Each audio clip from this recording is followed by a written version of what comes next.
up, all my track monkeys? I got a new gift. So I figured I'd get with y'all today and show you what's in the box. I've been doing this for a while, you know, mixing and everything. Started out with this little thing here. Well, now I got something new that I want to share with y'all.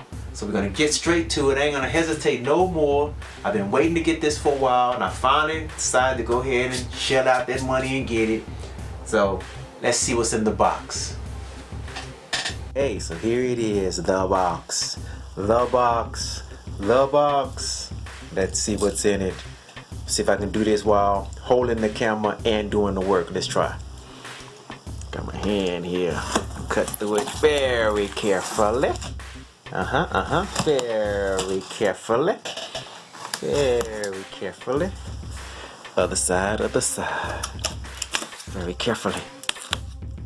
Let's see here. Oh, the box is popped open. Let's see. What do we have here? Let's away from me a little bit. So it appears that we have paper. And lots of it. Lots of it. Alright, here we go. Y'all ready? Are you ready? Oh yeah. There it is. There it is, people. There it is. The first one. Look at that there. Oh, man. Let me tell you. So that's one. Then down in here, we're going for round two. What do we got? The main unit. The main unit. The main unit. Yes. Yes. Yes. Now, let's open up these boxes. Check them out. Get back to you. Here we go. The main unit. We'll start with the main unit first. See what comes in this box here. So, let's open it up. Put that there. Boom. That's one. That's two. What do we have here? What do we have here? What do we have here? First thing we got, power supply. Gonna need power supply. Then, you know what this is. This is the connection cable, of course. Let's see here. Doing all this with one hand. Let's see if I can get this done with just one hand. Looks like we have the AC cable and also the USB cable. Yep, that's what that is. AC cable and USB cable. Now, what do we got here? Some paper in Chinese that I can't read. Throw it away. And here, oh, got a little folder here. Something's in here. Something's in here. Need the razor again. Where did I put it? I don't know. Let's see if I can just pop it open.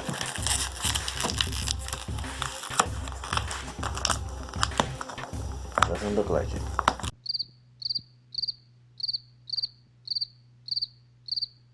Couldn't get that tape off. So, inside the paper we all know what this is. Just pamphlets, the little books and stuff like that, instructions, things of that nature, you know. But that's not what's important. What's important is gotta be behind the styrofoam. It's got to be behind the styrofoam. Okay, there it is. I can't do this with one hand, so I'm gonna cut away and come back to it when I open it up. Here it is, the main unit. Oh, I love the size. Jog wheel feels really good. All the buttons feel really good. Oh, I'm loving this. Faders are nice and smooth faders. I mean, everything feels good. Encoder knobs feel good. This is wonderful. This is wonderful. I'm enjoying this. So this is it. It's all metal. You can hear it's pretty solid. It's got some weight to it. Got some good weight to it. So let's open up the other part. See what that's like. I'm gonna cut straight to that. So I'm not gonna go through the whole unwrapping and everything of that. So I'm just gonna cut straight to it. Here's the XE, the extension part of it.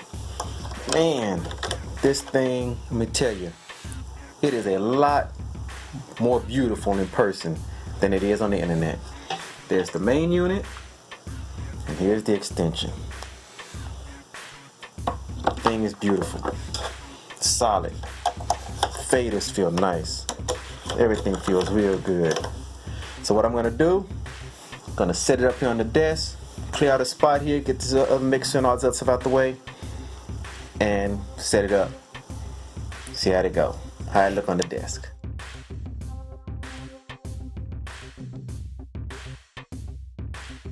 What up, all my track monkeyians? We're here with In the Box, talking about the Qcon Pro G2. I picked it up, did some research on it. I had a choice between this and the Behringer X-Touch. I went with this despite seeing some things that, I don't know, made me a little uneasy, but knowing my past with Behringer, which I hear they've made great improvements and everything, not knocking Behringer or anything like that. But I chose this because, for one, I like the way it looks. It's very clean, looks very professional, so that's why I picked this up. Now, I did hear about having some issues with Studio One as for fader jitters, or the faders were noisy, or they're slow, some buttons don't work, you can't select plugins and stuff from the controller, which I found out you can. Found out some other solutions, so now I'm going to share it with you. So let's get into it, my little quick review of it, how I like it, what I like about it, what I don't like about it. So let's do it. Here we go. Okay, so here we are in Studio One. Got everything laid out. And where do we start? Let's start with the hookup, the installation of it. What you're gonna do, of course, is a Mackie controller. So you go in, as you can see, I set up here. I also got the extender to it, and you set up the main unit as a Mackie controller and the extender as a Mackie controller extenders. That's simple. And then you can see, set it up normal like you do any other MIDI controller that you have. And after you do that, what I didn't know, because I've never had a situation like this, or I've never had a setup like this, is that you have to place the things. When you first install it, they're going to be down here on the bottom under ungrouped. You simply take them and drag them up to the group. If I put the controller first, your tracks will start from 1 to 8. If I put the extender first, then it will automatically make the extender start with track 1, and the main unit will start at track 9. Of course, I want mine set up this way, with the main unit starting at track 1 and my extender carrying on from there after track 9. Can't count the master fader because it's the master fader. It's always going to be the master fader. And so I'll put my extender to the second side. If I get more, when I will, I'll put another one to the right of this extender, and I'll put one to the left of the main unit, which will mean that the new extender that's going to be to the left will start at 1, and the main unit will pick up at 9, and the extender next to that pick up the next ones, and so on. It's that simple. Now, as you can see, inside of Studio One, scroll bar, the jog wheel, you say, works just fine. The zoom in and out by pressing the zoom in the middle. If I go up and down, it shrinks the tracks. If I go left to right, it stretches them out so you can see everything. So that works perfectly fine. Then you have all your other controls up here. You know, your F1s, F2, F3. All this stuff matches with a normal keyboard. Whatever it is on your normal keyboard is what it will be on this controller. For instance, F1. That simply just opens up my inputs. So I can see how my inputs are coming in. Push it again, closes it down. F2, for some reason, doesn't do anything. And I ain't figured out how to program it, because I do have something I wanted to do. There is something that I want to have it programmed as, and I will figure that out. F3 opens and closes the mixer, just like a normal keyboard. Now, F4, you can see that one track is expanded. I have it selected here on the main unit. So now if I hit F4, it just expands and closes the track, which I find convenient for the way that I work. Maybe it works for you, maybe not. F5 is the plugin box. Well, somebody said you can't choose the plugins in here. It doesn't allow you to choose the plugins in Studio One. That's not true. After you open it up with F5, you simply go down to your up and down arrows and you scroll through. As you can see, it's moving up and down. If I select compressor, then you push enter. This is up in this section here. Press enter, bam, it comes straight up. Now I already have it routed some things. That's a whole nother issue. I already got some things routed in here, whereas it doesn't automatically control the plugins. You have to do the MIDI mapping on it, which is very simple. It is extremely simple. As you can see, I already got this one mapped because I turn ratio. As you can see up there, the ratio is turning. Threshold is working. Soft knee or the knee is working. I have everything set there. And if you click the button down, it simply returns it to 0, to its default setting. So all of that works. Now if you go and to close that out, of course, the plugin, you would go with F7. Closes it out. Now F6, open that up, it gives you this little window. What is this little window? Same thing with the up and down arrows. You can choose where to send all this stuff to. I can send it to a bus, which is the track that I have selected, track 1. I can send that to a bus. I can send it to an effects channel. It's my choice, or something that I already have set up. It's right there. To close it, simply hit cancel, which is right above it. Works fine, works perfectly. I've used it since I've had this a number of times. Never had a problem with it. Works great. And 7 and 8 to me pretty much do almost the same thing. Now down to this section here is for Studio One. I have number 1 selected, number 1 track selected. If I press track, now probably can't see it, but here on my display panel it allows me to make adjustments for this particular track, meaning I can adjust the output of it, which channels it's going to, which output. My sends I can bypass simply by pressing on the pods. If I have a send on number 1, I press that, it bypasses, and so on and so on.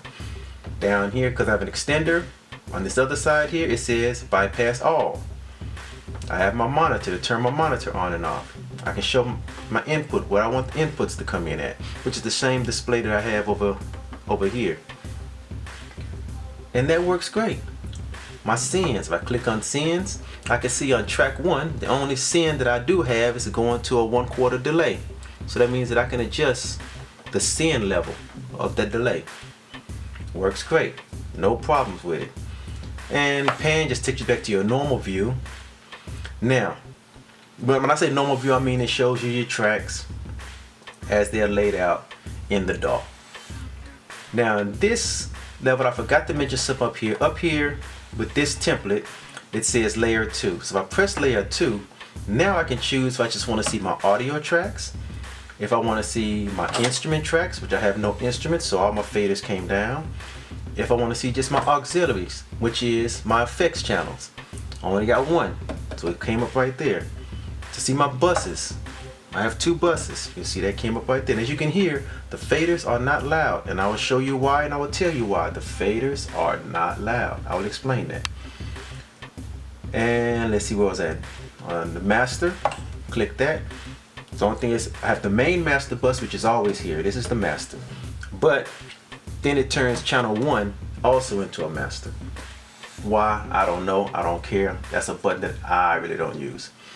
Then I go to the global view, and that is everything. Everything I have laid out in the mixer section up here. That's everything.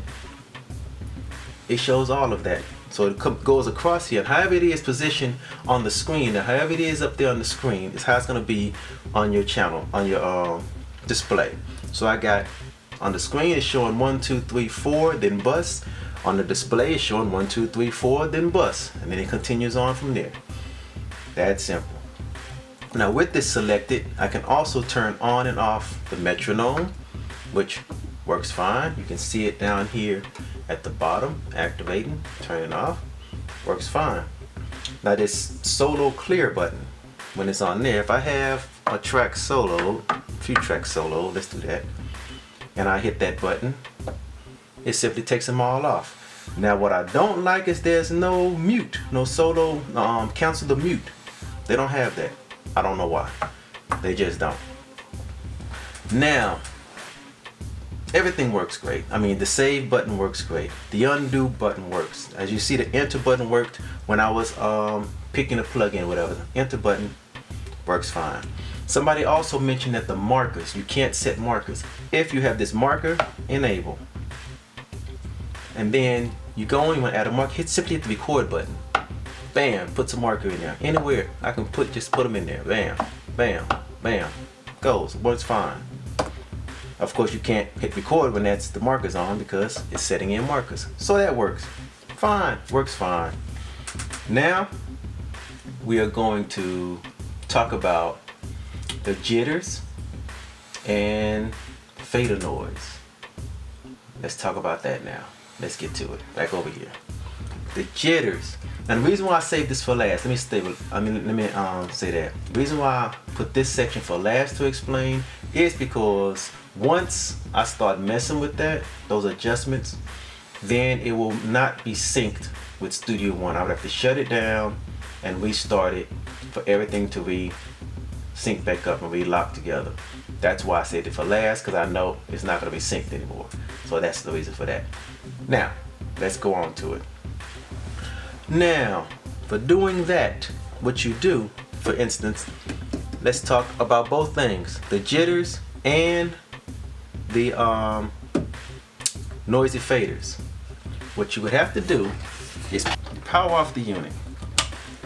I got it powered off. You hold down on track 2's record and turn it on. And you wait, and now it says fader calibration. I have mine set at 200, all the faders. Up here, I don't know if you can see that. If I move the camera, it's gonna be out of focus, so I'm not gonna even move it. But what you do is you go down here and you take these numbers by turning the pod wheels here, you adjust the numbers. I don't know what yours will come default set at. Mine was set, I think, at 145 or something like that. I don't know what that was, if that was it or not. 145, 155, I don't know. I tried 165. I tried 175. I put the main unit at 200 because I seen that it worked a little bit better. I still need to fine tune it. There's still sometimes a little flutter, but not as bad as when I first got it. You simply adjust those numbers, higher or lower. If you set them higher, it makes the faders more responsive, and it takes away that jitter noise that comes with it, and it makes them quieter. The faders, I guess because there's more sensitivity in it, they move quieter. I don't know why, that's just how it is. So you have to fine tune it, you know, moving back and forth, fine tuning it. And once you get it all set in there, you press down on part 8, it saves your fader calibration. That's it. That fixes everything. It's gonna reboot up what mode you want to have it in and everything, and that's it. The same process goes for the extender, the exact same process, and you just fiddle around with that with your particular DAW and your particular system until you got it set the way that you want. That's all you have to do. It works. The faders are quiet, they move quick, they're very responsive. I think I got mine set a little bit too sensitive because I can just put my fingers on it, not really so much move it, and I can see increments moving on the DAW. I mean, very small increments. I don't need to move that small. So I'll probably bring that back down to maybe 190 or something like that. I don't know. I gotta mess around with it some more. But other than that, I love it. It's working great for me though. I cannot complain. I can't wait until I save up a little bit and get the other 2 parts to it. You know, I could get them now, but there's other things that I need to take care of. So that's a luxury, not a necessity. Just like this is a luxury, not a necessity. It does make my workflow better, but hey, that's it. So there it is, set up. Works fine for me. I have no problems with it. Like I said, it sped up my workflow. It helps me to do things a little bit quicker. I spend more time looking at the unit itself rather than looking on the screen when I'm dialing in or mixing, which makes me use my ears more because I'm not so much focused on what I'm adjusting on the plugins. I choose the plugins I want, the parameters and everything come up right there on the screen. No problem. I look at the screen and I listen. I'm not looking up at my levels up there, how loud they are going, even though there is a meter bar next to each fader, which help how well they are calibrated to the actual DAW, I don't know, but it works fine for me. I'll make other videos as I learn more about it, as I get things set up. I have not so much messed with the iMap that actually comes with it to allow you to use your own setups to all that kind of stuff like that. Not needed it so far. Can't really say that because there are a couple of buttons that are not used here on the top section that I may want to program for something, and I'll go into and learn iMap. They don't give you much instructions on iMap either on how to do. That's the only thing I gripe I have about Qcon, is that they don't give you many instructions on how to do their stuff. They make it kind of difficult to figure that out. But once you do get in that mode to figure it out, it's fine. I do not like the overlays for the different DAWs. They are very thin, they don't sit flat. I actually have to use black tape to keep it sitting flat the way that it is. I feel that they could have made that a little thicker, or maybe very thin aluminum or something like that, to where it stays flat and sits real nice onto the unit, because these plastic ones, they just don't work out so well. All the labels fit Studio One the way that they say it do. I have no problems with that. Other than that, I'm happy with it.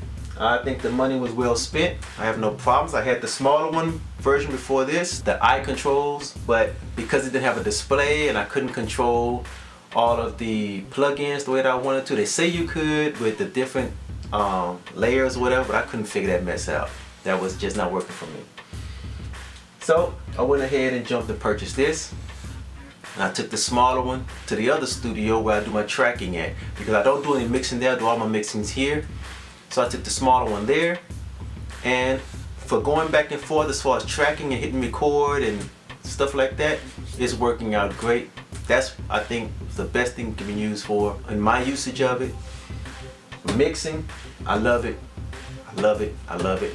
I'm happy I bought it, and I'm gonna extend it. Get the other two units that add on to it.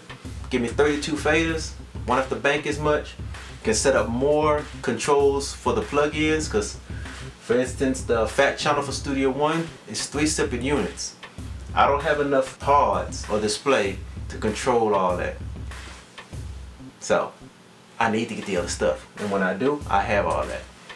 Other than that, y'all check it out. Hope you liked the video. Subscribe to my channel. Like, share it with friends. Tell me what kind of videos y'all want to see, and if I have capabilities doing it, I'm doing something of that nature and I can make that video, I'll make it, I'll post it, and we'll stay connected that way. Thanks for joining in. See you next time. Holla.